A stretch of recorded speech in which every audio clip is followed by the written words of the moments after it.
کودکان سنی تا مکتبی سرشار از احساساتند، ولی نه همیشه میدونند چگونه آنها را فهمند و درست بیان کنند. مثلا کودک 4 ساله میتواند ناگهان بی‌ضابطه شود و گریه کند زیرا که توبش گم شد. او هنوز شدت غم و عصبانی را اداره کرده نمیتواند. یا کودک 6 ساله میتواند خشم و غضبش را با زدن دوستش نشان دهد، چون راه دیگری را نمیداند که خشمگین بودنش را گوید. برای ما مهم آن است که به کودک نامهای احساساتش را آموزانیم و راههای بی‌خطر و قبول پذیر بیان کردن آنها را نشان دهیم. یکی از راه‌ها با کودک درباره احساسات گپ زدن است. وقتی می‌بینید که کودک خفه است، بگویید می‌بینم که تو غمگین هستی، درست؟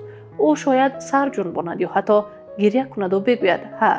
بگذار گریه کند، این خالی شدنش است و تصدیق کنید فهمیدم که بازیچه دوست داشته‌ات شکست، البته دلت تنگ شد. این تصدیق حس مثبت است. کودک درک میکند که غمگین شدن در چنین حالت طبیعی است و شما او را میفهمید.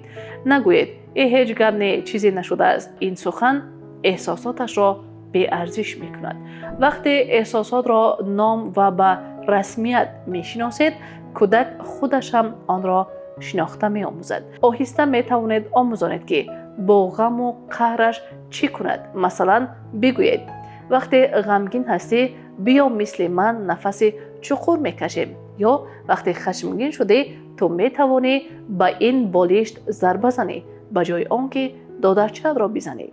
این چنین استفاده افسانه و بازی را فراموش نکنید. هستند کتاب‌های کودکانه که درباره احساساتند. با رسم‌ها نشان دهید این روی خندان است، کی چنین میشوی؟ این روی گریان، کی گریه میکنیم؟ چنین نقش‌ها لغت احساسیش را وسیع میکند. خرسندی، اندوه، ترس، خیر، حیرت، هیجان و غیره.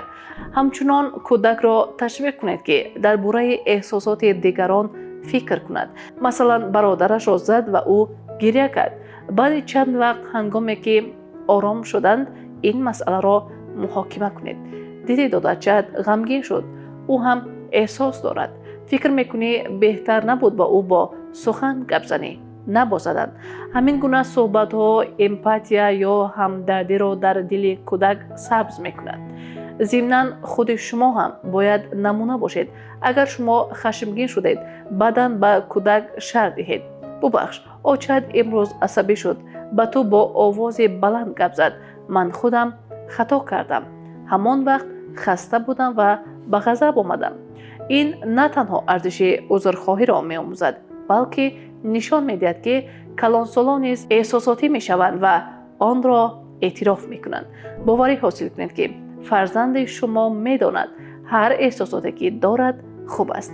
مهم این که آن را چگونه نشان می دهد. آیا شما با فرزندتان درباره احساساتش صحبت می کنید؟ مثلا وقتی می بینید غمگین است یا خشمگین چطور کوشش می کنید که فهمد و آرام شود؟ و بیشتر چگونه احساسات را دشوار بیان می کند؟ ترس، غم یا خشم؟ و شما برای کمک به او در این باره چی تجربه دارید؟ شرح خویش را در زیر به ما نویسید.